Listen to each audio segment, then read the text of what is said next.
Olá pessoal, paz e harmonia para vocês. Bem-vindos ao canal Falas do Henrique.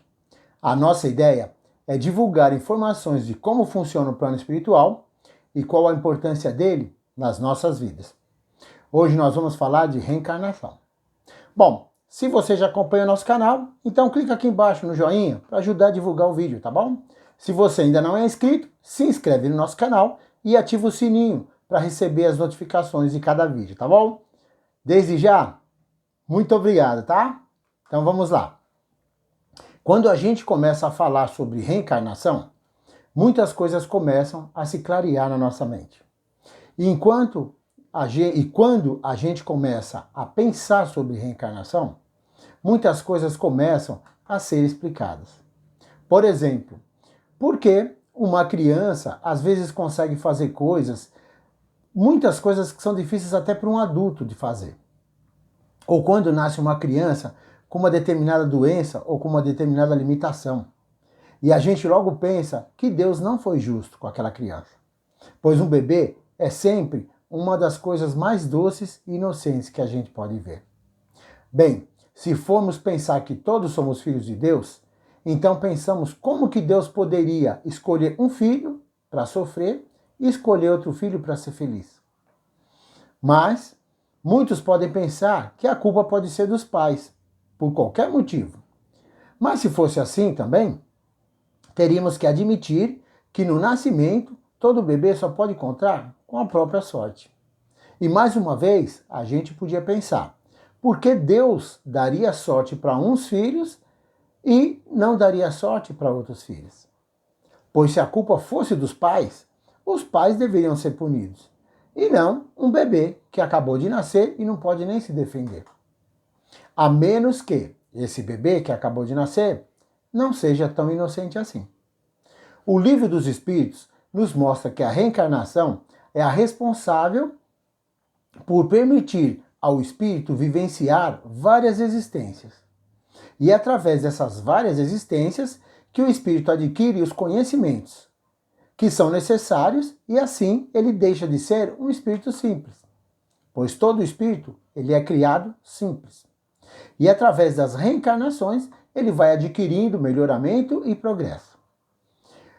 E é através das experiências vividas em cada encarnação, que o espírito pode experimentar sensações e sentimentos, como paixões, alegrias, medos, tristeza, fraqueza, dor e etc. Dessa forma, um espírito que tenha sofrido numa existência, mas aprendeu e se elevou, retorna numa próxima existência com meios para que o seu sofrimento seja menor ou nenhum. Enquanto que um espírito que tenha perdido a oportunidade de se melhorar, retornará com menos recursos e a necessidade de recuperar o tempo perdido. Contudo, um espírito que não conseguir progredir permanecerá estacionário, mas não irá regredir do que ele já aprendeu.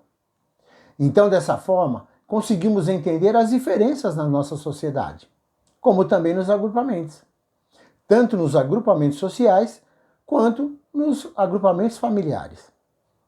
E por que uns sofrem e outros não sofrem?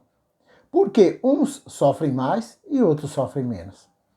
Por isso, vários espíritos dentro de uma mesma família, apesar de viverem as mesmas circunstâncias de ensinamento, de alegrias e de tristezas, não recebem e não processam as experiências da mesma forma.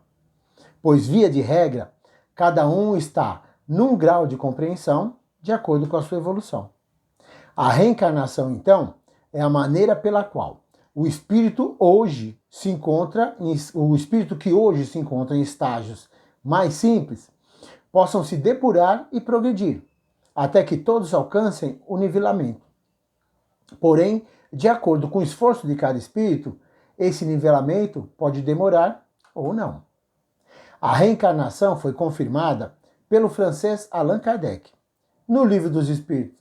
Vocês podem procurar, confirma lá. Mas não pensem que era um privilégio dos nossos tempos ou de poucos séculos atrás.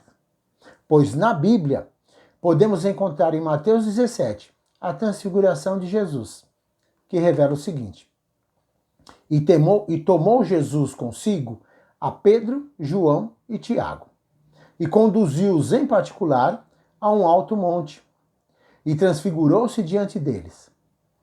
E o seu rosto resplandeceu como o sol. E eis que apareceram Moisés e Elias para falar com Jesus. E estando eles a falar, uma nuvem luminosa os cobriu. Os discípulos caíram sobre os seus rostos e tiveram medo. E quando ergueram os olhos, não viram mais ninguém, além de Jesus. E descendo do monte, indagaram a Jesus, dizendo: Por que dizem então os escribas que é necessário que Elias volte? E Jesus respondeu: Em verdade vos digo, que Elias já veio e não o conheceram. Então entenderam os discípulos que Jesus lhes falava de João Batista. Pois é isso mesmo.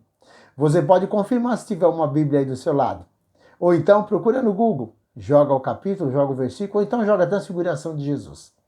João Batista era a reencarnação de Elias. E eu não estou inventando não. E por que isso? No Antigo Testamento, em Reis, capítulo 18, versículo 38, temos a história de Elias. Elias foi um profeta que professava a fé num Deus único, num tempo em que se praticavam a adoração de vários deuses. Um dia Elias estava perante os profetas de Baal e os desafiou para que pedissem ao seu Deus, ou seja, o Deus deles, que acendesse uma fogueira que tinham acabado de montar. Os profetas rogaram a ajuda do Deus deles por um bom tempo, para que a fogueira se acendesse sozinha, mas sem resultado. Quando Elias rogou a Deus, a fogueira se acendeu sozinha e se consumiu. E ele provou que o Deus único é o mais poderoso. Porém, ao conseguir isso, Elias mandou matar com espada todos os profetas que duvidaram dele. E assim, Elias adquiriu um débito na sua existência, apesar de toda a sua evolução. E por isso, precisou reencarnar como João Batista e teve a sua cabeça cortada. O seu débito era tão pesado que o próprio Jesus, que tinha curado um monte de gente, que tinha ressuscitado Lázaro, tinha feito um monte de coisa, não pôde livrar ele do resgate dessa dívida. Então, como podemos observar, a lei suprema não pode ser alterada. O mal que causamos em uma existência terá de ser resgatado em outra existência. Foi assim no passado, é assim no presente e será assim no futuro. E a reencarnação nos esclarece que Deus não é perverso quando ele permite que um filho seu nasça com deficiências ou com limitações, com dificuldades ou desprovido de facilidades, pois é através dessas dificuldades que o espírito consegue se redimir dos seus erros cometidos em outras encarnações. E só assim o espírito consegue se depurar, se melhorar e retomar o caminho da sua evolução. É pra gente pensar, né? E por hoje é isso, pessoal. Deixa aqui embaixo o seu comentário para ficar sabendo, tá bom? E aproveite as coisas boas que possam melhorar a sua vida. Até o próximo vídeo. Tudo de bom e muita luz!